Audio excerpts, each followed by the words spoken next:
There are many rabbit farmers who have been keeping rabbits for years, but their rabbits still grow slowly, reproduce poorly, or simply don't give them the results they expected. And when you ask them why, you may hear, "I don't have enough money to buy improved breeding rabbits." But here is something important you need to understand. You don't need to replace all your rabbits at once in order to start improving your rabbit farm. If you only had enough money to buy one rabbit, what would you choose? That is my question. Would you buy a good breeding male or buck? Or would you buy a good breeding doe or female? Today, we are going to answer that question in a simple and practical way using basic genetics and breeding principles that every rabbit farmer can understand. Before we answer the question, let's first understand one important concept. It is called genetic improvement. Genetic improvement is the process of improving the quality and performance of your rabbit herd over several generations by carefully selecting the best animals to become parents. In simple terms, you are not just looking for a rabbit that looks good. You are looking for a rabbit with characteristics that you want to pass on to the next generation. For example, you may want a rabbit that grow faster, produce more kids, stay healthy, use feed efficiently, and produce more meat. These improvements do not happen by luck alone. They come from selecting the right breeding animals and keeping track on their performance. So now, let's come back to our main question. If you have limited money, what should you consider buying first?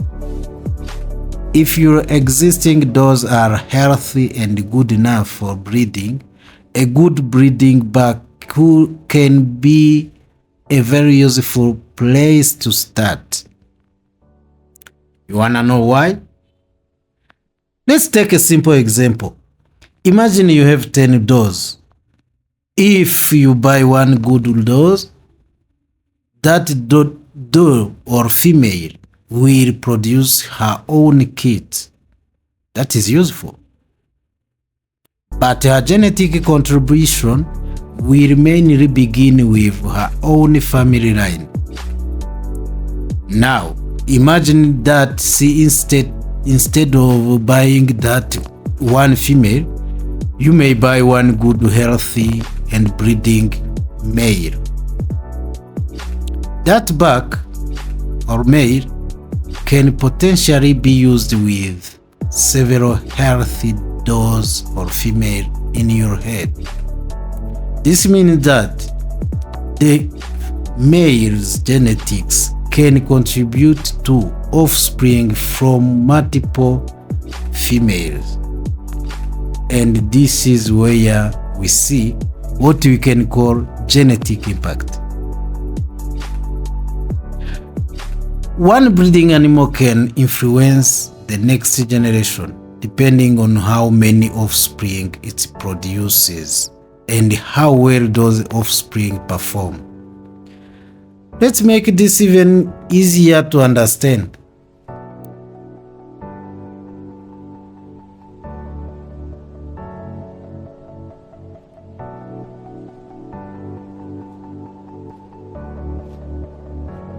So imagine two farmers, let's call them farmer A and farmer B.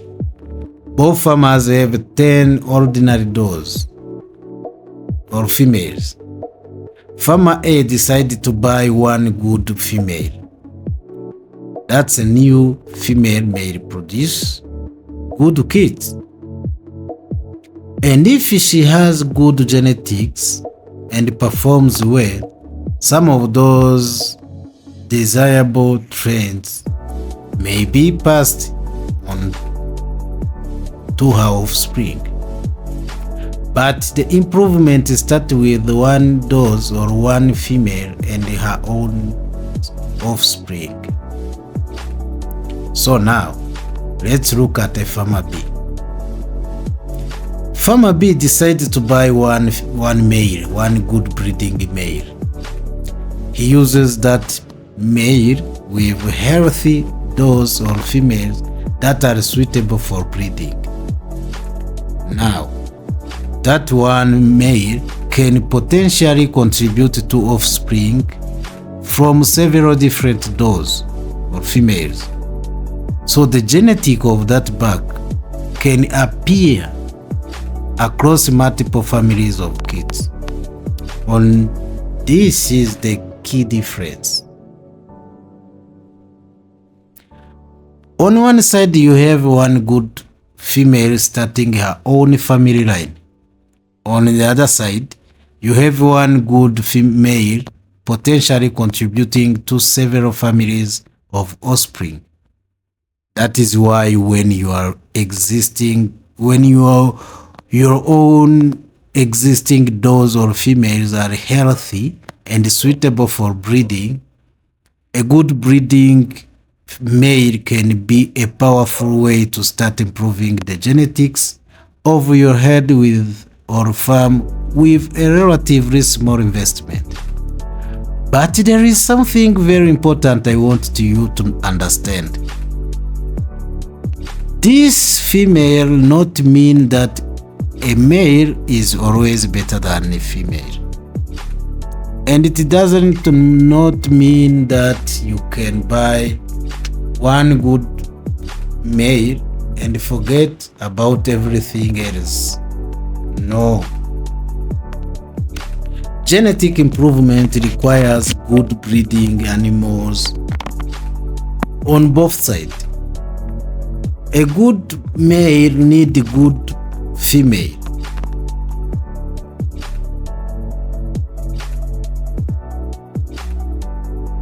If your existing does or female are unhealthy, grow poorly, reproduce poorly, or have serious undesirable traits, you also need to gradually replace them. That is why genetic improvement is not something you can accomplish in one day. It is a process. You select carefully today, you monitor the offspring, you keep the best performers, and then you use those selected animals to build the next generation. So, should every doe or every female in your rabbit farm continue breeding? The answer is no. This is another area where many farmers need to be careful. If a female gets sick frequently, grows poorly, has poor reproduction performance, consistently produces poor results, or has a serious defect that makes her unsuitable for breeding, you should not keep her as a breeding animal simply because she's a female.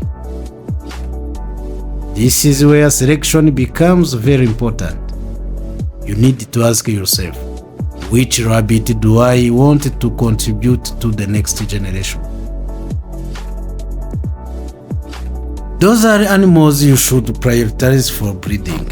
Now let's talk about how you can actually do this on your own farm.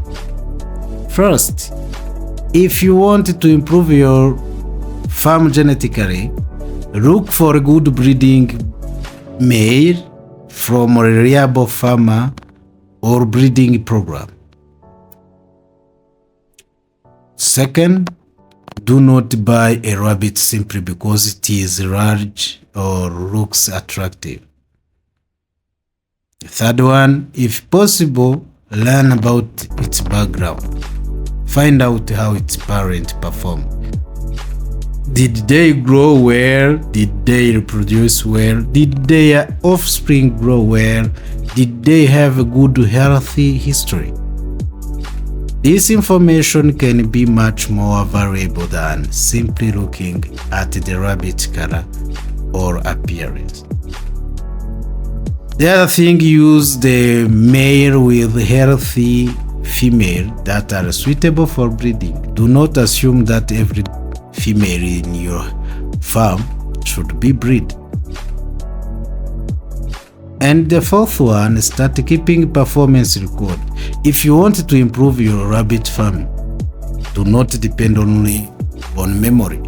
Write things down. Record when a dog gives birth. Record the number of kids born. Monitor how the kids grow. Monitor their health.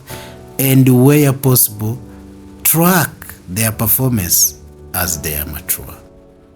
Because when you have records, you may make breeding decisions based on the evidence instead of guesswork. The last one, select the best offspring. If your rabbit produces many kids, it does not automatically mean that every one of those kids should become a breeding animal. Look for the animals with the characteristics and performance you want to continue in your farm, and remove poor performers. This is how improvement happens gradually over generation. And there is another important issue you should never ignore. Inbreeding. The inbreeding happens when closely related rabbits are repeatedly breed together without proper management of their bloodline. For example, continuously breeding very close relatives without a proper breeding plan can create problems in a farm. That is why you need to know where your rabbit come from, keep breeding records, manage your bloodline carefully, and introduce unrelated genetic when necessary. Thank you for your attention. Don't forget to subscribe and like and share to others so that they can just get the more information about rabbit farming. So rabbit can be a big and attractive, still be poor breeding animal. When you are selecting a rabbit for breeding, look at its background and the performance. So good genetic alone is not enough, so you need adequate good quality food, you need clean water and sufficient, and you need also clean housing and good hygiene. This is what I tell you every day. So let's close this video today, and the last advice is that the genetics improvement is a journey across generation, not something you achieve in one day or in 1 month. So today you may start with one good breeding male, and tomorrow you select the best offsprings. So later you select the best animals to become the parents of the next generation. And if you do this consistently and manage your farm well, your farm can be gradually become some more productive. So now I want to hear from you. If you had enough money to buy one only rabbit, what would you choose? Male or female? Tell us in the comment, so that most important thing, the others can also know more information. And tell us why you would make that choice. Thank you. See you in the next video. Smart Farmers Africa. Keep farming, keep learning, and keep improving.